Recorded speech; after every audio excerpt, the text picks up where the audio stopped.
हमारे साथ उत्कर्ष गर्ग जी हैं। आप शहडोल से हैं, कई तरह की संस्थाओं से जुड़े हैं और शिक्षा को लेकर के काम कर रहे हैं। तो मैं उत्कर्ष नाथ गर्ग जी से अनुरोध करता हूं कि वो आए और अपनी बात रखें। उत्कर्ष जी।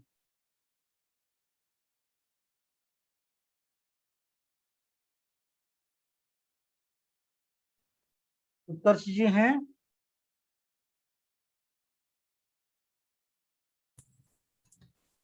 सभी साथियों को नमस्कार।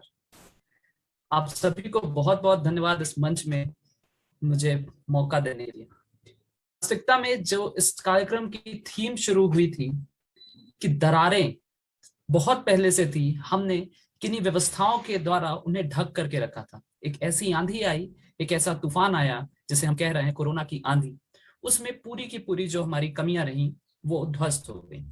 कल एक डिसीजन गवर्नमेंट के द्वारा लिया गया है कि सीबीएसई की परीक्षा नहीं होगी। एक पहले साल का बच्चा 12 साल अपने जीवन के इसमें व्यतीत कर देता है कि हमें 12वीं की परीक्षा में अच्छे अंकों से उत्तीर्ण होना है। मतलब 12 साल का लक्ष्य एक झटके में केवल और केवल इसलिए कर दिया गया क्योंकि यहाँ पे स्वास्थ्य, बच्चों का स्वास्थ्य, वो हम सभी समझते हैं कि उतनी मुख्य मंशा नहीं थी, किंतु व्यवस्थाओं का ना होना, 1.5 साल में व्यवस्था ना बना पाना एक मुख्य कारण था, जो यह दर्शाता है कि जो भारत की शिक्षा पद्धति चल रही थी वह कितनी खोखली थी कि जो 12 साल का मुख्य लक्ष्य था वो भी पूरी तरीके से खत्म हो गया। तो ये वास्तविक कारण है जिसमें हम शायद तक चर्चा करने के लिए आए हैं। मैं इसमें 2-3 पॉइंट्स और रखना चाहूंगा। जब हम गांधी जी को पढ़ते हैं तो सबसे पहली बात मैंने जो उनके पंचायती राज में पढ़ी कि गांव की आजादी, भारत की आजादी गांव से शहरों की तरफ होनी चाहिए थी, किंतु वास्तविकता में बड़े शहरों से हम गांवों की तरफ बढ़े, या फिर अगर मैं अपने व्यक्तिगत ऑब्जर्वेशन को कहूं कि बड़े शहरों को हमने गांवों में थोपा।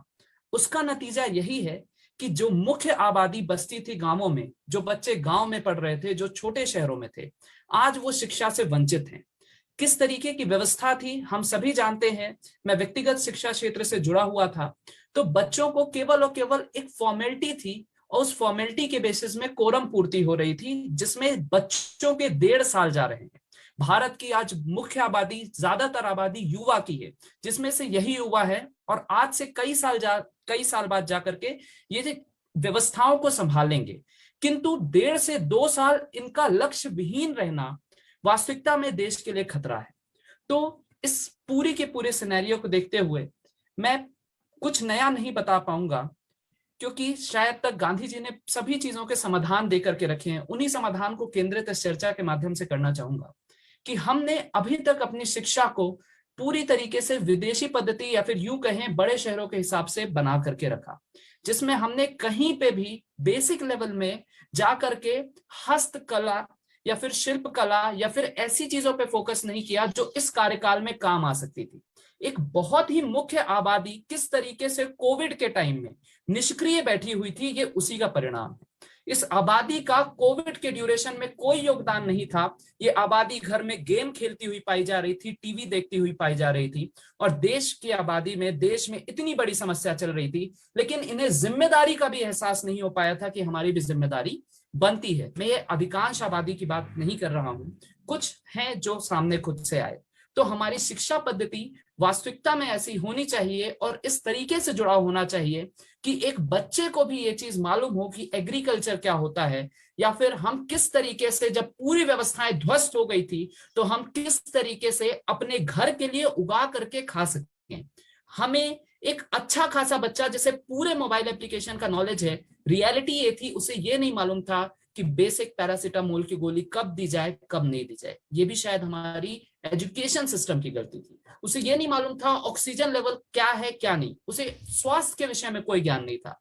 क्यों? क्योंकि हमने उन्हें वंचित रखा। हम फोकस करते रहे एक प्री प्लान्ड एजुकेशन सिस्टम से। तो भविष्य में जब भी कभी ये कोविड ने हमें बहुत ही सुनहरा अवसर दिया है अपनी खोखली दीवारों को भरने का, और अब या फिर यूं कहें एक नई दीवार खड़ी करने का, ताकि भविष्य में कोई भी आंधी आए तो हमारी पूरी व्यवस्थाएं ध्वस्त ना हो। मैं यहाँ पे समाधान के रूप में यही इस चर्चा के माध्यम से प्रस्तुत करना चाहूंगा कि भविष्य में जब भी कभी शिक्षा व्यवस्था बने या फिर इस विषय में हम सोचते हैं, तो ऐसी सभी चीज जो बेसिक नीड होती है, जिससे एक व्यक्ति वास्तविकता में स्वराज की प्राप्ति कर सके, अपने आप में स्वतंत्र हो सके, उसमें पूरा का पूरा हमारा फोकस होकर के हर एक बच्चे को स्वराज का मतलब समझा करके पूरी चीजों को हमको बनना चाहिए, जिससे भविष्य में ये पूरी की पूरी पीढ़ी, ये पूरी की पूरी पॉपुलेशन किसी भी समस्या में देश के साथ कंधे से कंधा मिलाकर के धन्यवाद। लड़ सके, खुद को कमजोर ना समझे। धन्यवाद उत्कर्ष जी। धन्यवाद। आप शिक्षा के साथ शिक्षा पर भी काम करते हैं और कोविड के समय में आप वॉलंटियर के रूप में ढेर सारा काम किया। आपको शुभकामनाएं।